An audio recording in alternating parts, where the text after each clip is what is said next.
हमें आज नहीं तो कल अपने कर्मों का फल जरूर मिलता है। अगर हम अच्छा कर्म करते हैं तो अच्छा फल मिलता है, यदि बुरा करते हैं तो बुरा फल मिलता है। इसलिए कर्म करने से पहले जरूर सोचें कि कैसा काम कर रहे हैं। कभी भी ये ना सोचें कि इस कर्मों का फल मुझे नहीं मिलेगा। ऐसी एक नहीं लाखों उदाहरण है जिसमें जैसा कर्म किया उसको वैसा ही फल मिला। इसलिए कभी भी बुरा कर्म करना हो तो दूर की सोचें। आज मैं आपको ऐसी ही दो कहानियां सुनाऊंगा जिसमें पता चलेगा कि कर्मों का फल कितना गंदा और कितना अच्छा मिल सकता है।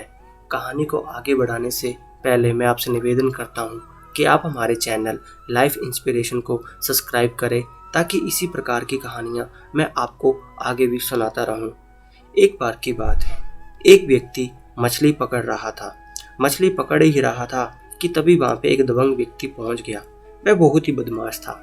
उसने मछली वाले से उसकी मछली को छीन लिया और घर की ओर जाने लगा। जब वह व्यक्ति घर की ओर जा रहा था, मछली तब जिंदा ही थी।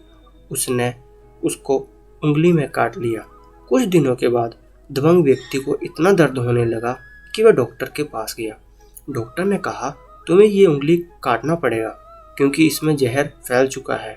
मजबूरी बस उस दबंग व्यक्ति ने उंगली को कटवा लिया। 1 महीने के बाद उस दबंग व्यक्ति को फिर बहुत जोर से दर्द होने लगा। उस दबंग व्यक्ति ने पुनः डॉक्टर के पास गया। डॉक्टर ने कहा, घाव तो आगे बढ़ गया है और मुझे लगता है कि तुम्हारा पंजा काटना पड़ेगा। और मजबूरी में उस व्यक्ति को अपना पंजा भी कटवाना पड़ा। कुछ समय बाद उस व्यक्ति को हाथ में फिर से बहुत जोर सा दर्द होने लगा और व्यक्ति डॉक्टर के पास गया। डॉक्टर ने कहा, तुम्हारा ये घाव आगे तक बढ़ चुका है, आधा बाजू काटना पड़ेगा। वह दबंग व्यक्ति को ना चाहते हुए भी अपना आधा बाजू कटवाना पड़ा और उस डॉक्टर को कुछ समझ में नहीं आ रहा था। आधा बाजू काटने के बाद डॉक्टर ने उस दबंग व्यक्ति से पूछा, तुमने कुछ ऐसा काम तो नहीं किया है जिसके कारण तुम्हारा ये हाथ काटना पड़ा? मुझे साफ साफ बताओ। उस व्यक्ति ने कहा कि मैं करीब 6 महीने पहले एक आदमी से कुछ मछली छीन लाया था। उस मछली ने मुझे काट लिया, तभी से ये समस्या शुरू है। डॉक्टर ने उस व्यक्ति को कहा, ये तुम्हारे उसी कर्मों का फल है, तुम जाओ और उस व्यक्ति से माफ़ी मांग लो। दबंग व्यक्ति ने उससे माफ़ी मांगने के लिए उसी के तालाब पे पहुंच गया। दबंग व्यक्ति ने उस मछली पकड़ने वालों के पैरों में गिर कर बोला, तुमने मुझे क्या श्राप दिया है कि मेरा उंगली होते होते पूरा हाथ कट गया? उस मछली पकड़ने वाले व्यक्ति ने कहा, तुम्हें मैंने कुछ भी श्राप नहीं दिया, यहाँ तक कि मैं तो चुप था। तब दबंग व्यक्ति ने बोला, तुमने कुछ ना कुछ तो जरूर बोला होगा जिसका परिणाम मैं भुगत रहा हूँ। तब वह मछली पकड़ने वाले व्यक्ति ने कहा, जब तुम बदमाशी कर रहे थे और अपनी दबंगगिरी मुझ पे दिखा रहे थे, तब मैंने ईश्वर को कहा, हे ईश्वर, ये अपनी ताकत मुझे दिखा रहा है, तुम अपनी ताकत इसे दिखा देना। बस मैंने इतना ही कहा था। इस प्रकार दोस्तों, हम गरीब, असहाय, अपने से कमज़ोर लोगों को परेशान कर सकते हैं, लेकिन जब ईश्वर अपनी ताकत दिखाने लगता है और बुरा करना शुरू करता है, फिर उसका इलाज कहीं भी और किसी के पास नहीं होता। कोई व्यक्ति कितने ही बड़े पद, एक ऊंची हैसियत रखता हो, लेकिन ईश्वर से ऊंचा नहीं हो सकता। इसलिए हमें कभी भी बुरा कर्म नहीं करना चाहिए, कभी भी किसी गरीब एवं निर्धन लोगों को सताना नहीं चाहिए। आज नहीं तो कल बुरे कर्मों का फल जरूर मिलता है। कहानी दूसरी। 1893 ईस्वी की बात है। फ्रांस में एक हेनरी नाम के व्यक्ति ने एक लड़की से प्यार किया। प्यार करने के बाद उसने उस लड़की को धोखा दे दिया।